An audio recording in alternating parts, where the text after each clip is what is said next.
제가 먼저 27절 읽죠. 그러나 너희 듣는 자에게 내가 이르노니 너희 원수를 사랑하며 너희를 미워하는 자를 선대하며 너희를 저주하는 자를 위하여 축복하며 너희를 모욕하는 자를 위하여 기도하라.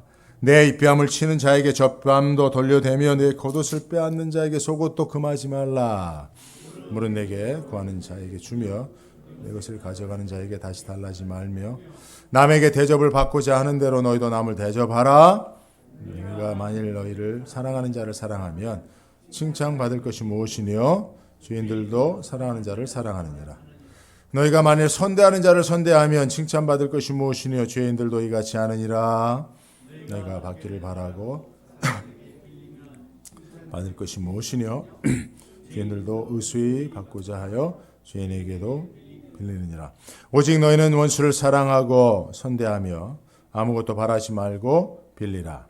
그리하면 너희 상이 클 것이요 또 지극히 높으신 이의 아들이 되리니 그는 은혜를 모르는 자와 악한 자에게도 인자로우시니라. 너희 아버지의 자비하신 같이 너희도 자비하라. 비판치 말라. 그리하면 너희가 비판을 받지 아니할 것이요 정죄하지 말라. 그리하면 너희가 정죄를 받지 않을 것이요 용서하라. 그리하면 너희가 용서를 받을 것이요 주라. 그리하면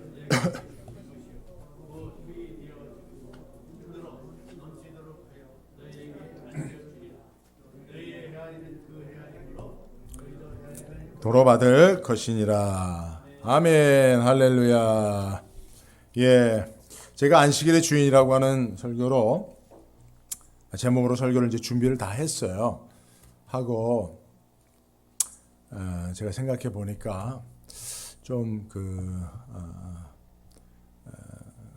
건조한 말씀이 될 수 있을 것 같아서 고민하고 기도하다가 다시 좀 말씀을 묵상하는 가운데 이 말씀이 더욱 여러분들에게 좋겠다라는 생각을 해서 말씀의 제목을 본문과 함께 바꿨습니다. 오늘 제 설교 제목은 반응이 운명을 결정한다라는 그런 제목입니다. 한번 제목을 한번 따라 보겠습니다. 시작. 반응이 운명을 결정한다라고 하는 제목인데요. 자, 오늘 우리가 읽었던 27절 이하의 본문은 사실은 이제 20절부터 시작된 예수님의 설교. 마태복음에는 이제 산상수훈의 말씀이 있지만 누가복음에는 뭐 이걸 평지설교라고도 하는데요. 산상수훈의 말씀과 또 많이 중첩되는 부분들이 있습니다만은 이 말씀을 지금 예수님께서 설교의 형태로 말씀하고 있으신데요. 사실 오늘 27절 이하에 우리가 읽었던 말씀은 20절부터 시작된 예수님의 설교의 연장선에서 이해해야 되는데 20절 이하에서 예수님은 참으로 이해하기 어려운 말씀을 하세요. 여러분 뭐 이렇게 아는 말씀이지만 사실은 또 읽어도 사실 한눈에 딱 들어오지 않아요. 그 의미가 선명하게 딱 깨달아지지 않는데 뭐 이 말씀이죠. 가난한 자가 복이 있대요. 줄인 자가 복이 있고요. 우는 자가 복이 있다 합니다. 핍박을 받는 자가 복이 있다고 예수님 말씀하세요. 반면에 부요한 자는 화가 있다고 하네요.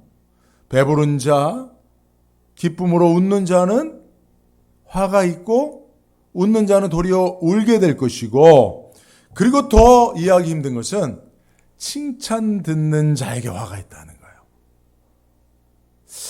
우리가 단번에 이해하기 어려운 말씀입니다.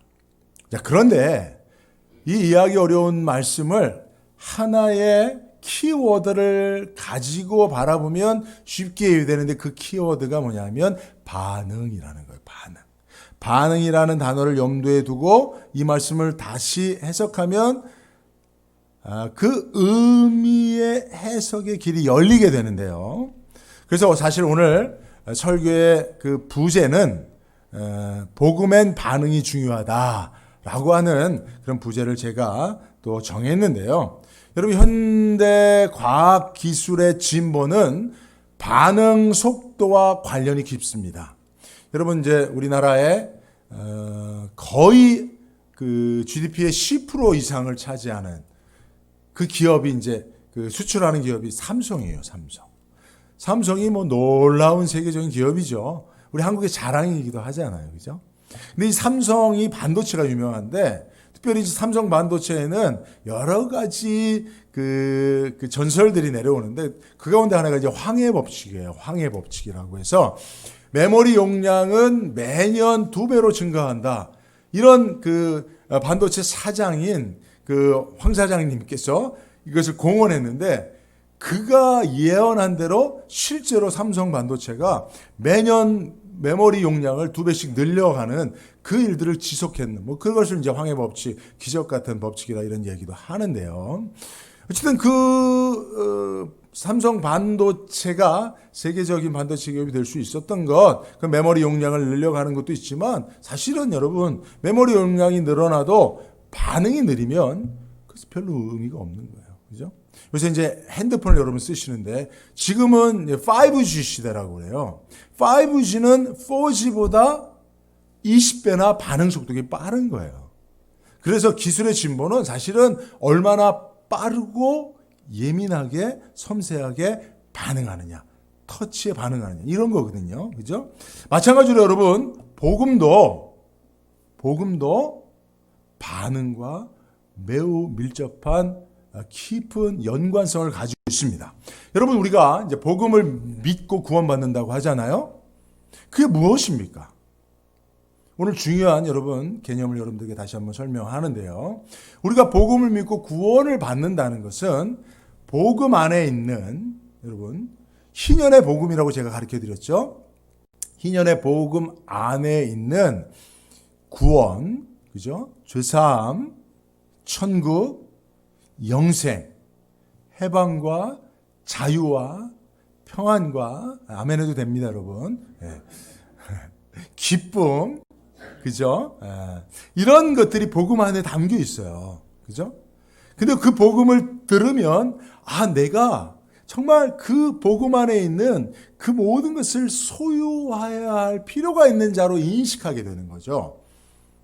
근데 사실은 그 복음 안에 있는 것들은 누가 우리에게 가져다 주냐면 그 복음을 전하시는 메시아로서 예수만이 우리에게 가져다 줄 수 있잖아요. 예수 외에 죄사함을 누가 우리에게 허락할 수 있습니까? 예수 외에 천국으로 누가 우리를 인도할 수 있습니까? 예수 외에 우리를 속박하고 있는 모든 억압으로부터 누가 우리를 자유케 할 수 있습니까? 그러니까 여러분 그 모든 것들은 사실은 복음 안에 담겨있는 모든 우리가 소망하는 것들은 예수로 말미암아 가능해지는 거예요. 그래서 우리가 복음을 들음으로 그것을 예수로부터 취할 수 있다는 그 깨달음을 가지고 결국은 복음은 우리에게 예수에 대한 간절한 기대와 소망을 갖게 하는 겁니다. 그래서 복음을 들은 자들은 예수를 필요로 하는 인생이 되는 거예요. 그래서 예수를 구하고 예수를 결국은 영접하여 하나님의 자녀 되는 줄로 믿습니다. 그죠? 그러니까 여러분 복음도 사실은 그 복음 앞에 내가 어떻게 반응하느냐. 그죠? 복음을 듣고 예수를 간절히 소원하고 바라는 반응, 복음 앞에 적극적으로 예수를 소원하는 반응, 예수를 구하는 반응을 보이는 자는 복음으로 말미암아 예수를 영접하여 구원에 이르게 되지만 복음 안에 있는 것들, 내게는 별로 필요 없어. 나 지금 잘 살고 있는데 이 땅에서도 나 별 부자유도 없고 나 행복해. 나 부족한 것도 없어. 라고 뜨뜻미진하게 반응하는 자들은 복음을 듣지만 예수가 별로 필요 없는 거예요. 예수가 가져다 주는 구원과 행복과 천국, 그거보다는 이 땅에서 삶이 더 괜찮은 거야. 그러면 그 복음 앞에 별무 반응을 보이게 된다는 것이죠. 그죠? 복음이라는 것을요, 복음을 믿고 구원받는다는 것이 복음 안에 있는 어떤 구원의 방정식을 외워서 그것을 알므로 구원받는 게 아니에요. 결국은 복음은 예수를 소개하는 것이고 복음을 듣는 자들은 복음이 소개하는 예수에 대해서 간절한 반응을 보이는 자가 예수를 소유하게 되고 예수로 말미암아 구원에 이르게 되는 것인데요. 자, 그 반응이라고 하는 복음 앞에 우리의 반응이라고 하는 것이 이렇게 중요하다는 것을 전제로 이 말씀들을 다시 보면요. 4가지 복을 받은 가난한 자, 줄인 자, 우는 자, 핍박받는 자, 그들과 네 가지 화를 당하는, 그죠? 부유한 자, 배부른 자, 웃는 자, 칭찬 듣는 이들에 대해서 결국은 이들이 복이 있는 사람들은, 복이 있는 사람들이 되는 이유는 뭡니까? 가난한 자가, 줄인 자가, 우는 자가, 핍박받는 자가 복음을 들을 때에 복음으로 말미암은, 그 희년의 복음으로 말미암은 자유와 부요와 풍부함과 충만함을 더 강력하게 필요로 한다는 거예요. 그런 반응을 갖게 된다는 것입니다. 그런데 이들이 화가 있는 자들인 것은 뭐냐? 그들은 부유하기 때문에 복음이 말하는, 희년이 말하는, 특별히 희년의 복음이 주는 자유, 부요함, 회복, 별 반응이 필요 없다는 것이죠. 별 기대가 별로 없다는 것이죠. 그죠? 그래서 오늘 이 두 가지 복 있는 자와 하 있는 자에 대한 구별은 복음에 대한 그들이 현재 누리고 있는 현재 삶의 상태에 따라 반응이 둘로 나눠진다라고 하는 사실을 보여주고 있는 것입니다. 자, 그러면 여기서 그렇다고 한다면 여러분, 현 시대에 지금 우리가 이 말씀을 듣고 있는, 오늘 예배하고 있는 저와 여러분들 가운데도 가난한 자가 있죠. 복된 자가 있죠. 그죠? 예수님이 복 있다고 하는 자. 근데 우리 가운데는 부유한 자도 있습니다. 배부른 자도 있습니다. 웃고 칭찬 듣는 사람들도 있어요. 그러면 그들은 오늘 말씀대로 하면 여러분, 이 말씀이 별로 유쾌하지 않지 않습니까? 그죠? 그래요, 안 그래요, 여러분? 안 그래요, 그래요. 실제로 그렇단 말이에요. 예? 근데 오늘 여러분 보십시오. 그런 자들이 사실은 고난과 고통의 문제가 아니면 복음 앞에 적극적인 반응을 보일 필요가 없어요. 보이지 않는다는, 이게 사실입니다. 여러분, 이게 예수님의 말씀이라는 사실을 기억하시기 바랍니다. 아니, 나는 부자지만, 나는 배부르지만 그래도 복음 앞에 난 간절해요. 난 예수가 절대적으로 필요해요 라고 나는 예외입니다. 예수님이 하시는 말씀에 나는 예외입니다. 나는 부자지만 예수님이 말씀하시는 그런 부자가 아닙니다 라고 스스로 나는 예외라고 생각하실 수는 있지만, 그러나 여러분, 성경에 예수님께서 부자가 천국에 들어가는 게 무엇보다 어렵다 그랬어요. 네? 낙타가 바늘구멍에 들어가는 것보다 어렵다 그랬잖아요. 여러분, 예수님의 말씀을 진리로 받아들일 수 있길 바랍니다. 실제로 여러분 그렇다는 거예요. 예수님의 말씀을 실제로 여러분 우리가 믿음으로 받아들여야 돼요. 그래서 실제로 내가 부자요, 예수님께서 말씀하시는 배부른 자요, 웃는 자요, 칭찬 듣는 사람들은, 늘 좋은 말만 듣는 사람들은 실제로 복음 앞에 적극적인 반응을, 그 예수의 필요성을 간절하게 요구하지 않는 것이 사실이라는 겁니다. 자, 그렇다고 한다면, 거기서 끝난다면 실제로 이 땅에서 부자로 사는 게 뭐 다 잘못이라고만 할 수 없잖아요. 그죠? 그러면 일부러 다 가난해져야 되는 건 아니잖아요. 그렇기 때문에 여러분, 오늘 말씀은 27절 이하에 제가 그러나 너희 듣는 자에게 내가 이르노니라고 하는 말씀까지 연결해서 생각해 보아야 되는 거예요. 네. 여러분, 27절에 우리가 읽었던 말씀처럼 그러나 너희 듣는 자에게 내가 이르노니 하는 거예요. 이것은 앞에 예수님께서 말씀하신 그 말씀을 듣는 자들, 여기서 예수님께서 그러나 너희 듣는 자에게서, 여기 너희는 물론 이제 가난한 자를 포함하죠. 그죠? 복 있는 자들을 포함하지만 사실은 그 이하의 27절에서 31절 이하의 말씀들을 보면 어디에 더 초점이 있는 말씀입니까? 예. 복음 앞에 적극적인 반응을 보이지 못함으로 예수의 필요성을 느끼지 못하는, 그래서 사실은 복되지 못한 화 있는 자들에게 대하여 초점을 맞추고 예수님께서 말씀하시는 거예요. 네. 보십시오. 27절, 31절 말씀을 다시 한번 보면 그러나 너희 듣는 자에게 내가 이르노니 너희 원수를 사랑하며 너희를 미워하는 자를 선대하며, 그죠? 이게 쭉 있습니다. 여러분 한번 말씀으로 지금 눈으로 읽어 보시고요. 그죠? 오늘 예수님께서는요, 원수를 사랑하라고 말씀하세요. 미워하는 자를 선대하라고 말씀하십니다.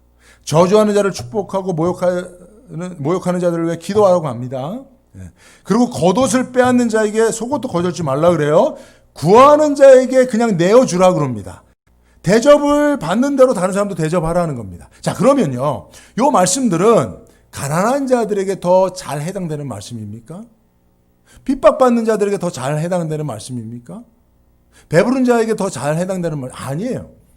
물론 그런 자들도 이런 말씀에 포함이 됩니다만은 예수님께서 좀 더 초점을 맞추고 있다라고 우리가 볼 수 있는 것은 결국은 화 있는 자들은 부유하고 가진 자들이라고 말할 수 있어요. 그죠? 가지지도 않고 가난한 자들한테 누가 달라고 그럽니까? 그렇잖아요. 그죠? 가난하고 핍박받고, 그죠? 배고픈 자를 누가 대접해 줍니까? 그죠? 실제로 이 세상에서도 누가 대접을 받아요? 가진 자가 대접받아요. 힘 있는 자가 대접받아요. 그죠? 권세 있는 자가 대접받아요. 근데 오늘 예수님께서 너희가 대접을 받고자 하는 대로 대접하라고 하는 그 말씀들은 결국은 모두에게 해당되는 말씀이지만, 그러나 너희에게 내가 이르노니라고 하는 그 너희는 앞에서 나는 부자기 때문에, 나는 부족함이 없기 때문에, 그래서 나는 사실 천국에 들어가기가 낙타가 바늘구멍을 통과하는 것보다 더 힘든 그런 화 있는 삶을 살 수밖에 없는 그런 영적 환경 속에 있는 나에게 주님께서 더하여 주시는 말씀이라는 것을 우리는 기억해야 하는 것입니다. 자, 그래서 여기서 다시 한번 여러분, 우리가 복음이라고 하는 것에 다시 초점을 맞추면, 복음을 듣는 자에게 누구를 필요하도록 요구하고 있다고요? 복음을 듣는 자는 복음을 듣는 그들에게 누가 필요하다고 복음은 외치고 있어요? 예수잖아요. 그죠?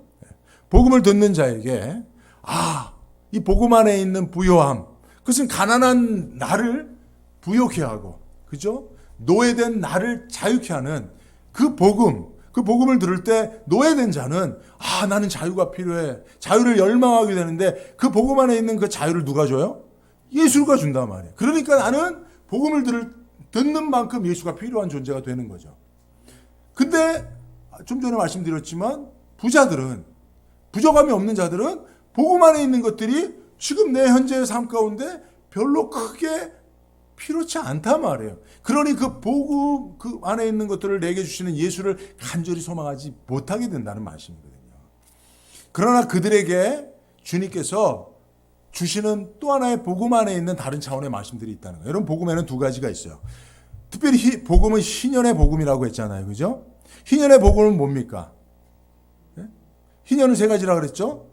땅을 빼앗긴 자에게 땅을 되로 회복시켜주고, 노예된 자에게 노예 문서를 불태워서 자유를 주고, 빚진 자에게 빚을 탕감해서 빚 없는 자를 만들어주는 거라 그랬잖아요. 그죠? 그러면 여러분, 이것이 희년의 복음인데, 예수를 믿으면 이 희년의 복음을 누리게 되는 거예요. 체험하게 되는 거예요. 근데 여러분, 희년의 복음 안에는 그 복음의 수혜자가 있지만 또 한편으로는 뭐가 있어요? 공효자가 있거든요. 공효자가 있잖아요. 그죠? 희년의 복음으로서 노예를 자유롭게 하기 위해서는 그 복음을 들은 노예에게는 자유가 주어지지만 그 복음을 들은 노예를 가진 주인에게는 뭐가 있어야 돼요?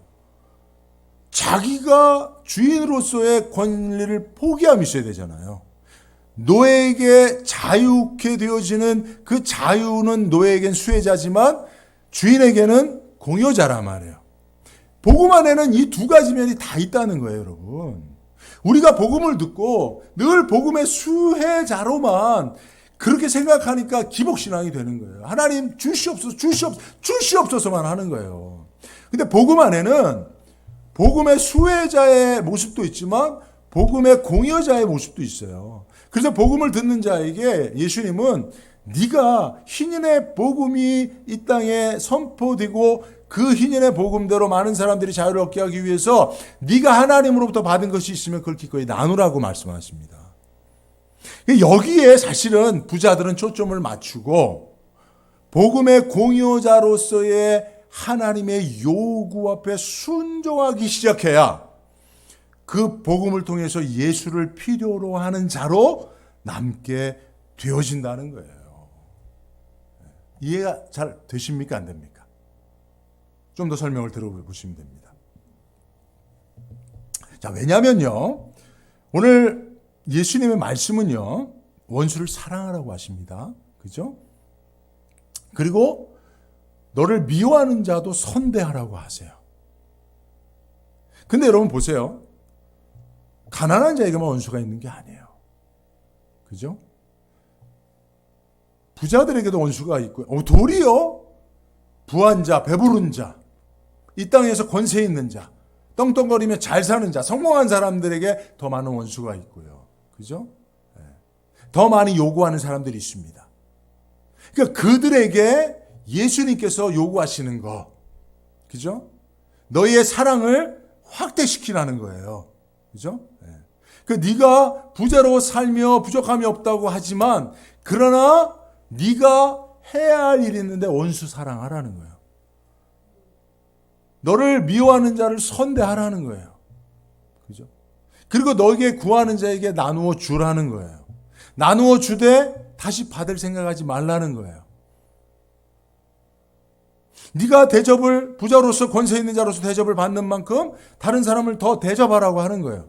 그죠? 그러니까 예수님이 주신 말씀 그 복음 안에는 수혜자가 아니라 공여자로서의 요구가 분명히 담겨 있는 것입니다. 오늘 27절 이하의 말씀이 그것을 포함하고 있는 거예요. 그죠? 그러면 여러분, 내가 그냥 예수 믿고 구원받으면 되지 뭐. 굳이 뭐 내가 원수까지 사랑해? 내가 이 땅에 사는 동안에 부족함이 없는데 나 좋아하는 사람을 만나고만 살아도 내가 천년만년 살 것도 아닌데. 내가 또 애쓰고 힘쓰고 버는 거를 굳이 내가 달라 그래. 나는 금전관계에 있어서 나는 그냥 누구 도와주고 그냥 교회 나가서 헌금하고 그냥 내 새끼들 위해서 내가 번 거 나누고 살면 되지. 누가 남까지 신경 써. 내가 예수 믿고 구원받으면 됐지. 교회 가서 내가 내 의무만 다 하면 됐지. 내가 굳이 예수님이 원수를 사랑하란다고 내가 날 미워하는 놈까지 찾아가서 살아갈 필요 뭐 있어. 이러고 살 수 있단 말이에요. 그죠? 근데 정말 복음 앞에선 진실한 믿음을 가지고 있는 사람은 수혜자로서의 복음뿐만 아니라 공여자로서의 그 복음, 그래서 희년의 복음이 예수님의 말씀으로 선포되고 그것이 실제로 나와 관계된 사람들의 삶 속에서 나로 말미암아 이루어지고 경험되도록 하기 위한 그 소원을 진짜 믿음을 가진 사람은 갖는단 말이에요. 그 거룩한 소원을 갖고 복음 앞에 서야만 된다는 거예요. 그죠?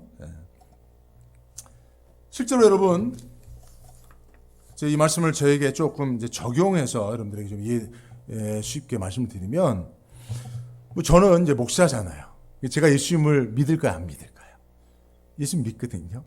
예수 믿었으니 주산 받았을까요, 안 받았을까요? 주산 받았습니다. 구원 받았습니다. 그리고 제가 결혼해서 자녀들을 이루고 또 실제로 남가주 안디옥 교회에서 담임 목사로 이렇게 목회도 하고 있어요.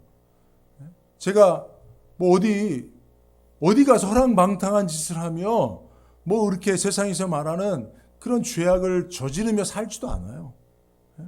제 삶의 바운더리가 되게 작아요. 교회 아니면 집이에요. 다른 데 어디 갈 데도 없고.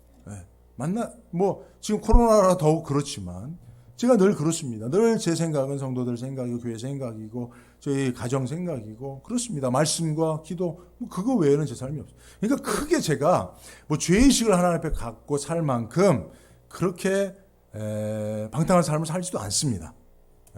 그리고 저는 여러분들 저를 이제 부자로 알고 계시는데 저는 부자는 아닙니다. 그러나 가난하지도 않아요. 가난하지도 않아요. 돈 때문에 막 쪼들려갖고 막 그렇지도 않아요, 사실은. 그러니까 제가 배고 배를 골고 살지 않습니다. 그리고 제가 주변 사람들한테 늘 칭찬을 듣는 편이에요. 사람들이 저한테 좋은 얘기 해주세요. 여러분들 저한테 좋은 얘기 해주시죠, 그죠? 저를 아는 사람들은 늘 저를 좋은 얘기를 해주세요. 목사님인데 잘생기기도 했다 그러고 농담이죠. 그리고 성격도 따뜻하다 그러고 배려심도 많다고 하고, 그래요. 또 뭐 목사님 뭐 말씀 중심의 설교를 하려고 노력도 하시고, 그런 이야기를 늘 듣습니다. 제가요 사실은 가난하고 배고프고 울고 핍박받는 자가 아니에요. 저는 배부르고 부자요 배부르고 웃는 자요 칭찬 듣는 자입니다. 그러니까 솔직히 제가 예수 믿고 구원받았는데 뭐 내가 막 간절히 예수가 필요하지 않아요. 솔직한 얘기로. 여러분 이게 솔직한 우리의 영적인 상태입니다. 예수님이 그거를 성경에서 선포하셨어요. 이게 진리입니다. 근데 나는 아니야. 나는 여전히 그래도 난 배부르지만 난 예수가 필요해. 이런 거 다 거짓말이에요. 솔직히. 그렇잖아요. 내 인생에 문제가 없는데. 돈도 많고 문제도 없고 애들도 잘 나가고 나도 뭐 사람들한테 인정받고 칭찬받고 뭐 행복한데 간절히 기도합니까? 그런 분들? 솔직히 하나님 앞에 나와서 간절히 기도하는 분들 보세요. 간절하게 눈물 뿌리며 기도하는 분들 다 배고파서 그래요. 가난해서 그래요. 물질적인 문제에 어려움이 있어요. 궁핍해서 그래요. 질병이 있고 고통이 있어서 그래요. 그렇지 않으면 기도 안 합니다. 여러분. 실제 여러분들 그게 우리 예수님의 말씀이 진리란 말입니다. 우리는 이쪽 편에 서 있고 저도 이쪽 편에 서 있는 사람이에요. 그러나 저는 정말 예수를 간절히 소망하며 기도하는 그런 한 사람으로 살고 있어요. 왜요? 복음 안에 있는 또 다른 요구를 제가 무시할 수 없기 때문에 그래요. 원수를 사랑하라고 말씀하시니까 제가 제 아내를 사랑하려고 얼마나 노력을 하는데 그냥 제가 사실은요 쇼인도 부부로 살 수 있어요. 여러분 제가 사모하고 싸우는 거 여러분들한테 안 보여주고 살 수 있잖아요. 그냥 행복한 척 할렐루야 사모님 아이고 예 아름다우십니다.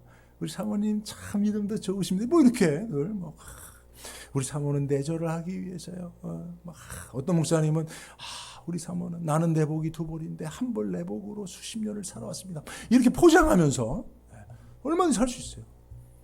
그리고 집에 가서는 싸늘하게 내 말 안 들으면 돈도 안 주고 내가 원하는 대로 안 하면 억압하고 할 수 있습니다. 그러나 복음 안에 그렇게 살지 말라고 하시잖아요.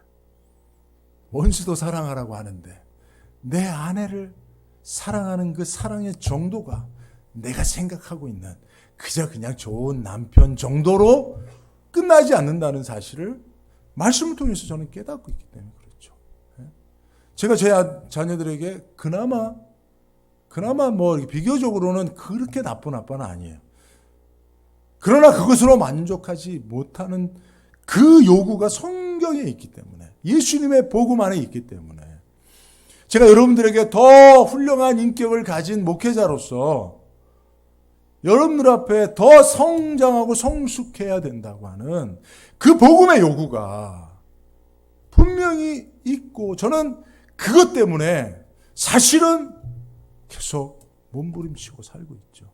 고통하고 있죠. 그래서 그 고통 속에 결국은 나로서는 안 되는구나. 내 본성 가지고는 안 되는구나. 내 성향 가지고는 안 되는구나. 내 성숙도 가지고는 안 되는구나. 내가 죽고 내 안에 예수가 계셔야만, 예수가 내 안에 살아 역사하셔야만 나는 복음의 공효자의 삶을 살 수가 있겠구나. 그래서 제가 더 간절히 예수를 사모하고 바라고 기도하고 있는 것이죠. 그죠? 네. 여러분 우리들도 오늘 말씀 앞에 그런 마음을 가졌으면 좋겠어요. 사실 어떤 목사님들은 참 부럽기도 한데 막 교회를 성장시키고 막 부흥시키기 위해서 막 악을 쓰면서 막 못 살더라고요. 교회가 성장이 안 되면 쓰러져 버려요. 그냥 네? 또 어떤 분들은 막 비대면 예배 드리라고 하니까 막 이거를 막 핍박이라고 생각해갖고 막 정부와 투쟁하면서 막 저는 사실 그런 마음 없어요. 솔직한 여러분들에게 얘기하지만 제가 막 교회를 막 부흥시키기 위한 막 그래서 예수님 도와주셔야 돼요. 내보는 안 되니까 예수님, 사실 이런 방식으로 예수를 필요로 하는 분들도 있습니다. 그래서 예수님의 도움을 요청하는 분들. 근데 사실은 전 그런 거 별로 없어요. 그러나 다만 한 가지, 내가 더 좋은 남편이 되어야 되지 않겠나, 더 좋은 아버지가 되어야 되지 않겠나, 더 좋은 목사가 되어야 되지 않겠나, 더 좋은 시민, 더 좋은 이웃이 되어야 되지 않겠나. 그게 복음의 요구요. 예수님의 말씀이니 내가 부자로 살지만 배고프지 않지만 웃는 일이 많고 사람들한테 늘 칭찬 듣고 살지만 그것에 안주하지 못하는 것이죠. 그래서 저는 예수가 정말 저에게는 너무나 필요합니다. 예수가 아니면 나는 하루도 목사로, 아내로, 남편으로, 아버지로 살 수 없는 존재라는 것이죠. 복음에는 이 두 가지 요구가 있다는 거예요, 여러분. 네. 그래서 여러분, 우리 교회가 우리 교회라고 하는 의미가 뭡니까? 오늘도 우리 성도님 한 분, 집사님 오셔서 함께 예배하는데, 여러분, 우리가 솔직한 얘기로 상대의 본질을, 그분의 정말 실체를 알기가 두렵죠. 그죠? 새로운 사람을 만나면 그 사람의 속마음을 들여다보기가 참 두려워요. 왜요? 내가 나를 아니까. 나의 실체를 사람들이 알면 경악할 거거든. 사랑할 만한 존재가 아니에요, 우리는. 솔직히 우리는 다 그렇습니다. 그렇게 우리는 당신은 사랑받기 위해 태어난 사람, 그러나 그 사랑 나는 못 줘요, 하나님 앞에 받아요, 이러죠, 우리는 늘. 그죠? 우리는 서로를 사랑할 수 없어요. 그럴 만한 능력도, 그럴 만한 가치도 안 돼요, 우리는. 그러나 사랑하라고 예수님께서 복음 안에서 우리에게 요구하고 있잖아요. 그 교회는요, 사랑할 수 없는 자들이, 사랑하기 어려운 자들을 복음의 말씀에 순종해서 사랑하기 위하여 몸부림치며 예수를 필요로 하는 공동체인 것입니다. 네. 그러니까 여러분, 우리가 그 부분이 아니면 단지 이 땅에서 부자로 살고 배고프지 않고 칭찬 듣고 그저 웃으며 행복하게 사는 것이 복음의 전부라면 예수 믿고 구원이 확정된 이후에는 방탕할 수밖에 없는 거예요. 그래서 여러분, 오늘 이 복음의 두 가지 부분들을 우리 한번 다시 한번, 오늘 말씀은 그 의미예요. 그래서 여러분, 제가 좀 어렵게 여러분들에게 말씀드렸지만 오늘 말씀을 그 개념을 가지고 쭉 읽어보시면 예수님께서 우리에게 말씀하시는 게 무엇이구나 라는 것을 알게 될 것입니다. 기도하겠습니다. 하나님, 고맙고 감사합니다. 이 땅을 사는 동안에 복음을 주시고 복음 안에 담겨있는 그 희년, 그 자유와 기쁨과 죄사함과 행복을 위하여 예수를 간절히 소망하는 우리들에게 예수를 영접케 하시고 하나님의 자녀 삼아주시니 감사합니다. 그러나 예수 믿은 이후에 하나님이 주신 축복으로 방종하고 타락한 많은 사람들이 있는데, 하나님, 그들에게 하나님께서 오늘 복음의 두 가지 면을 강력하게 말씀하시는 줄로 믿습니다. 우리가 끝까지 이 땅에서 부자로 부유하며 부족함이 없는 가운데 살더라도 예수님을 닮아가며 원수를 사랑하며 나를 미워하는 자를 선대하며 오른밤을 때리는 자에게 왼밤도 내어주라는 그 주님의 복음의 요구 앞에 순종함으로 나는 할 수 없으니 예수여 도와주옵소서. 간절한 기도와 소원을 가지고 복음 앞에 겸허히 설 수 있도록 인도하여 주옵소서. 예수님의 이름으로 기도드리옵나이다. 아멘.